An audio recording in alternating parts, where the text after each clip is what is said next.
کہنا چاہتا ہوں بیٹیوں والوں اور بیٹیوں والوں کتنے دھی پر نائی ہوندے تے دھی بڑی تنگ ہوئے داماد نے نک کے دم کر دیتا ہوئے تانے بھی مارے پیٹتا بھی ہو تنگ بھی کرتا ہو بیٹی روتے ہوئے باپ کے گھر آتی ہے دوئی دھی بھی اٹھائی دیندے ہو نا بولو اور اگر وہ رشتہ لینے آ جائیں اگر وہ رشتہ لینے آ جائیں تو کہتے ہو نا تو ہکو بہو کرو جڑی ٹھڈ پائی نے نا وہ ہکو بہو کرو ایک جملہ کہنا چاہتا ہوں لیکن ملتان کے اس حال میں اسے ضائع بھی نہیں کرنا چاہتا آخر تک کا آدمی میرا ساتھ دے بولو مزہ آئے تب ساتھ دینا مزہ نہ آئے تو ساتھ نہ دینا ایک جملہ میری 40 بیٹیاں ہوتیاں میری 100 بیٹیاں ہوتی مرتی چلی جاتی میں تیرے نکاح میں دیتا چلا جاتا یہ جملہ کوئی سسر کہہ سکتا ہے جس کے سینے میں داماد نے ٹھڈ پا دیتی ہو گئی تو جیسا داماد مجھے نہیں ملے گا میری 40 بیٹیاں ہوتی میں تیرے نکاح میں دیتا چلا اس مہر سے نبی بنتے یہ مہر اس عثمان پہ نہیں لگی اور یہ مہر جس مہر سے نبی بنتے ہیں اس شخصیت پہ نہیں لگی جس کے متعلق میرے آقا نے کہا انت ولی فی الدنیا والآخرہ علی تو دنیا میں بھی میرا دوست ہے تو آخرت میں بھی میرا دوست ہے وہ جو من کن تو مولا ہو فعلی مولا وہاں مولا کا معنی دوست ہے مجھے ایک سنی عالم نے کہا ہے نا کہ مولا کا معنی کہ دوست نہیں بلکہ مولا کا معنی وہی ہے جو شین کہتا ہے پتہ نہیں سمجھو وہ جو مبلغ ہے نا عالمی مبلغ وہ سین ہے سین اور اس میں اور شین میں اتنا ہی فرق ہے جتنا سین اور شین کے درمیان ہوتا ہے کو سمجھا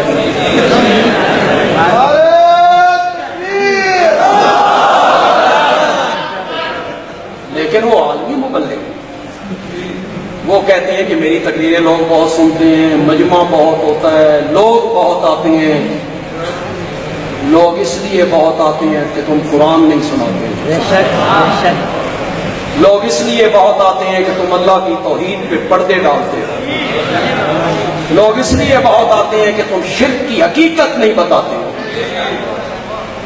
ایک دفعہ فیس بک پہ میں نے ان کی تقریر سنی حضرت لقمان کی نصیحتیں سنانے لگے میں نے بھی کان کھڑے کیے پہلی نصیحت ہے یا بنی لا تشرک باللہ تو حضرت کیا کہتے ہیں اس نصیحت پہ تو مولانا اس پوری نصیحت کو پی گئے اور دوسری نصیحت سے جا کے شروع کیا یا بنی اقیم الصلاۃ میں نے دل میں کہا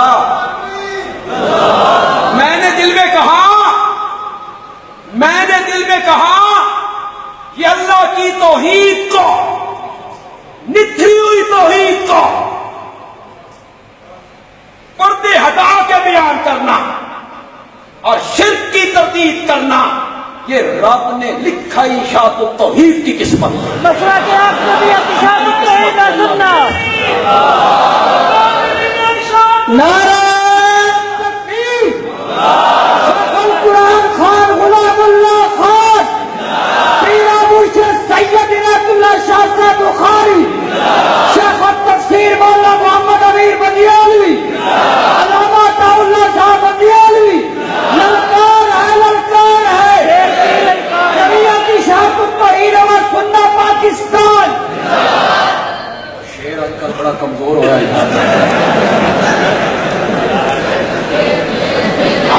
المخلوقات ہے یار، انسان رہنے دو، انسان اشرف المخلوقات ہے۔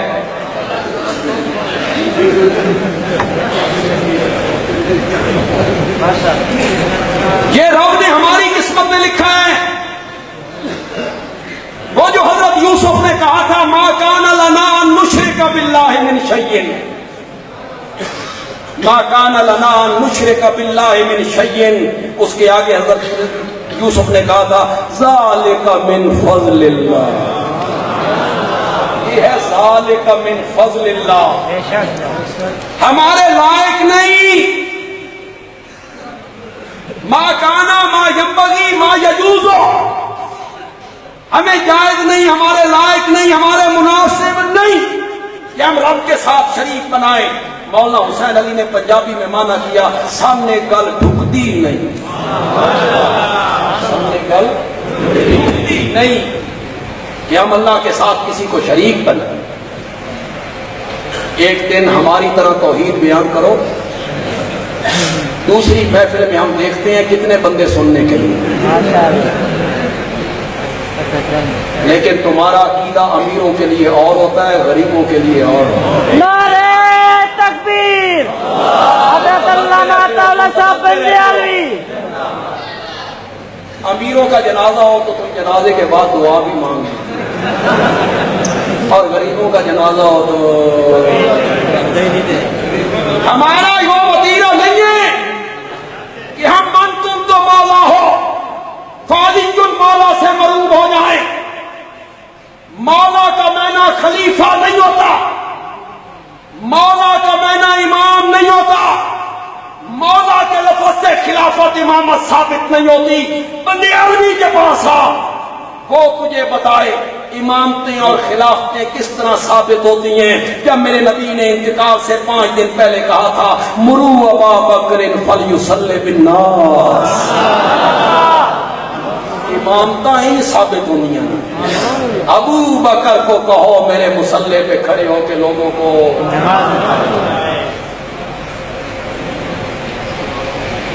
یہ جمعرات کا دن تھا، عشاء کی نماز تھی، جب میرے نبی یہ کہہ رہے تھے بولا ملتان کے لوگوں اور ارد گرد سے آئے ہوئے لوگوں، حضرت علی اس دن کہاں تھے؟ باہر گئے ہوئے تھے؟ حضرت عباس کہاں تھے؟ عباس کے بیٹے عبداللہ کہاں تھے؟ عبید اللہ کہاں تھے؟ فضل کہاں تھے؟ حسنین کریمین کہاں تھے؟ حضرت علی مدینے میں، چچا عباس مدینے میں، چچا کے بیٹے عبداللہ مدینے میں، نواسے مدینے میں، اور آمنہ کے لال نے کہا میرے رشتہ دار پیچھے ہوں گے، ابو بکر آگے ہوگا۔ رشتہ دار پیچھے کر دیے، ابو بکر کو آگے کر۔ امامتیں اس طرح ثابت۔ ایک دن جو طبی اسمبلی مسجد میں آئے، کھڑکی سے داخل ہوئے، پہلی صف میں آئے، حضرت ابو بکر نماز پڑھا رہے، پیچھے صحابہ کی صفیں، کچھ اس طرف کے صحابہ نے اشارہ کیا ابو بکر نبی آ گئے۔ کچھ حضرت ابو بکر کو احساس ہوا کہ نبی پاک آ گئے، ابو بکر نے مصلی چھوڑا، نبی جو آ ابو بکر نے مصلی چھوڑا۔ میرے آقا نے دیکھا، میرے آقا نے فرمایا مکانک یا ابا بکر، سبحان اللہ تو کہو جائے۔ وہ لوگ جو اوپر بیٹھے ہوئے اور پہلے کہہ رہے تھے آواز نہیں آ رہی، جو آپ کہہ رہے تھے آواز نہیں آ رہی، اور سبھی کا ہٹا بھی دو تو کون آدھی رہ گئی۔ مکانک یا ابا بکر، مکانک یا ابا بکر، مکانک یا ابا بکر، کتنی دفعہ کہا؟ مزہ آیا تو سبحان اللہ کہو گے؟ سب کو صدیق اکبر سے محبت ہے۔ اپنی یاد میں کھلوتا ہے،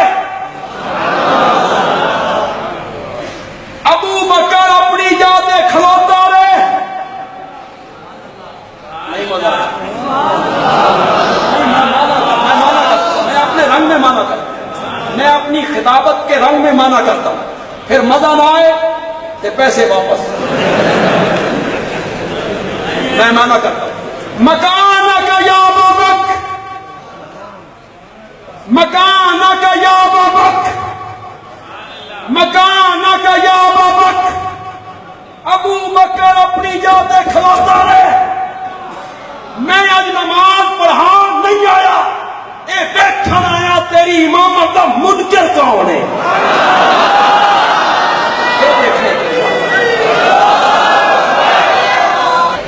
یہ من کن تو مولا ہو فالی المولا، اس کا بیک گراؤنڈ کیا ہے؟ اس کا پس منظر کیا ہے؟ اس کا پس منظر یہ ہے کہ حضرت علی رضی اللہ تعالیٰ عنہ یمن سے آئے تھے حج کرنے کے. وہ یمن کے قاضی تھے، وہاں سے آئے. میرے نبی مدینے سے آئے، حضرت علی یمن سے آئے. یمن کے کچھ لوگوں نے حضرت علی کی شکایت کی میرے نبی سے کہ ہم نے ان سے احرام کی چادریں مانگی، انہوں نے ہمیں احرام کی چادریں نہیں دی. کن لوگوں نے حضرت علی کی شکایت کی؟ میرے نبی کو ناگوار ہوا. انہاں میرے علی دے بارے اس گل کیتی کیوں میں؟ اس موقع پہ میرے نبی نے کہا من کن تو مولا ہو فعلی المولا، جس کا میں دوست اس کا علی دوست. اس کا منظر کیا ہے؟ پھر میں موضوع سے پھر میں ہٹ گیا.